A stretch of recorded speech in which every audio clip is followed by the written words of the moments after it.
Assalamualaikum warahmatullahi wabarakatuh dan salam sejahtera bagi kita sekalian. Pada kesempatan kali ini kami akan menjelaskan mengenai siklus pengeluaran, yakni pembelian dan pengeluaran kas. Kami dari kelompok 5 yang terdiri dari 4 anggota, yaitu yang pertama Nia Sirupang, yang kedua Arshinata Dewi Eskanoli, yang ketiga Mersilvana Buani, dan yang keempat Putri Angelina. Baiklah, yang pertama yaitu pengertian siklus pengeluaran dan tujuan utama. Siklus pengeluaran adalah rangkaian kegiatan bisnis dan operasional pemrosesan data terkait yang berhubungan dengan pembelian serta pembayaran barang dan jasa. Tujuan utama dalam siklus pengeluaran adalah untuk meminimalkan biaya total memperoleh dan memelihara persediaan, perlengkapan, dan berbagai layanan yang dibutuhkan organisasi untuk berfungsi. Selanjutnya yaitu aktivitas bisnis siklus pengeluaran. 3 aktivitas bisnis dasar dalam siklus pengeluaran yaitu yang pertama, memesan barang, perlengkapan barang dan jasa atau layanan. Yang kedua, menerima dan menyimpan barang, perlengkapan dan jasa atau layanan. Yang ketiga, membayar barang, perlengkapan dan jasa atau layanan. Memesan barang, perlengkapan dan jasa. Aktivitas utama dalam siklus pengeluaran adalah memesan persediaan atau perlengkapan. Metode pengendalian persediaan tradisional ini sering disebut kuantitas pesanan ekonomis. Pendekatan ini didasarkan pada perhitungan jumlah optimal pesanan untuk meminimalkan jumlah biaya pemesanan, penggudangan, dan kekurangan persediaan. Adapun metode-metode pengendalian persediaan alternatif yaitu yang pertama MRP atau Material Requirement Planning. Pendekatan ini bertujuan mengurangi tingkat persediaan yang dibutuhkan dengan cara menjadwalkan produksi, bukan memperkirakan kebutuhan. Yang kedua JIT atau Just in Time. Sistem JIT berusaha untuk meminimalkan, jika bukan menghilangkan, baik biaya penggudangan maupun kekurangan persediaan. Memesan barang, perlengkapan, dan jasa. Dokumen-dokumen dan prosedur-prosedur. Permintaan pembelian adalah sebuah dokumen yang mengidentifikasikan berikut ini, yaitu yang pertama, peminta dan mengidentifikasi nomor barang. Yang kedua, menspesifikasikan lokasi pengiriman dan tanggal dibutuhkan. Yang ketiga, deskripsi jumlah barang dan harga setiap barang yang diminta. Yang keempat, dan dapat berisi pemasok yang dianjurkan. Apakah keputusan penting itu? Yang pertama, menentukan pemasok atau vendor.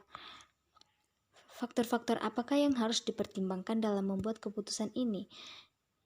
Faktor-faktor yang dipertimbangkan dalam membuat keputusan ini yaitu yang pertama, harga kualitas bahan baku. Yang kedua, dapat diandalkan dalam melakukan pengiriman. Memesan barang, perlengkapan, dan jasa atau layanan.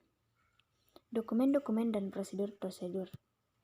Pemesanan pembelian adalah sebuah dokumen atau formulir elektronis yang secara formal meminta pemasok untuk menjual dan mengirimkan produk yang disebutkan dengan harga yang telah ditentukan. Pesanan pembelian juga merupakan janji untuk membayar dan menjadi sebuah kontrak begitu pemasok menyetujuinya. Seringkali beberapa pesanan pembelian dibuat untuk memenuhi satu permintaan pembelian. Yang kedua, menerima dan menyimpan barang, perlengkapan, dan jasa. Aktivitas bisnis utama kedua dalam siklus pengeluaran adalah penerimaan dan penyimpanan barang yang dipesan, keputusan-keputusan penting, dan kebutuhan-kebutuhan informasi. Yang pertama, bagian penerimaan mempunyai 2 tanggung jawab utama yaitu memutuskan apakah menerima pengiriman, yang kedua memeriksa jumlah dan kualitas barang. Dokumen-dokumen dan prosedur-prosedur. Laporan penerimaan adalah dokumen utama yang digunakan dalam subsistem penerimaan dalam siklus pengeluaran. Laporan ini mendokumentasikan rincian mengenai setiap kiriman, termasuk tanggal penerimaan, pengiriman, pemasok, dan nomor pesanan pembelian. Bagi setiap barang yang diterima, laporan ini menunjukkan nomor barang, deskripsi, unit ukuran, dan jumlah barang yang diterima. Yang ketiga, membayar barang dan jasa, menyetujui faktur pemasok. Aktivitas utama ketiga dalam siklus pengeluaran adalah menyetujui faktur penjualan dari vendor untuk pembayaran. Bagian utang usaha menyetujui faktur penjualan untuk dibayar. Kasir bertanggung jawab untuk melakukan pembayaran. Tujuan utang usaha adalah untuk mensahkan pembayaran hanya untuk barang dan jasa yang dipesan dan benar-benar diterima. Ada dua cara untuk memproses faktur penjualan dari vendor, yaitu yang pertama sistem tanpa voucher dan yang kedua sistem voucher. Membayar barang dan jasa menyetujui faktur pemasok. Efisiensi pemrosesan dapat diperbaiki dengan meminta para pemasok untuk memberikan faktur secara elektronis baik melalui EDI atau melalui internet. Penghapusan faktur vendor atau pemasok. Pendekatan tanpa faktur ini disebut Evaluated Receivement Settlement atau ERS. Kasir menyetujui faktur. Gabungan dari faktur vendor dengan dokumen pendukungnya disebut bundle voucher.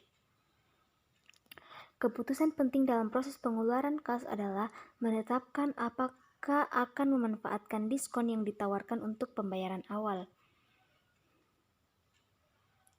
Pengendalian yang terdiri dari tujuan, ancaman, dan prosedur.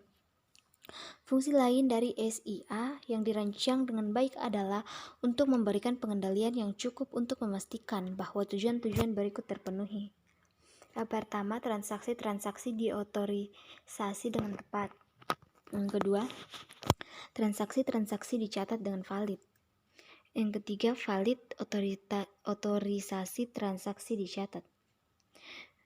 Yang keempat, transaksi dicatat secara akurat. Yang kelima, aset yang termasuk di dalamnya kas, persediaan, dan data diamankan atau dijaga dari kehilangan atau pencurian. Selanjutnya, aktivitas bisnis dilakukan secara efisiensi dan dengan efektif. Apakah ancaman-ancaman itu? Nah, ancaman-ancaman itu terdiri dari yang pertama, mencegah kehabisan atau kelebihan persediaan. Selanjutnya, meminta barang yang tidak dibutuhkan, membeli dengan harga yang dinaikkan, membeli barang berkualitas rendah, membeli dari pemasok yang tidak diotorisasi, komisi, menerima barang yang tidak dipesan, membuat kesalahan dalam perhitungan, mencuri persediaan, gagal memanfaatkan diskon pembelian yang tersedia, kesalahan mencatat dan memasukkan data dalam utang usaha, dan kehilangan data.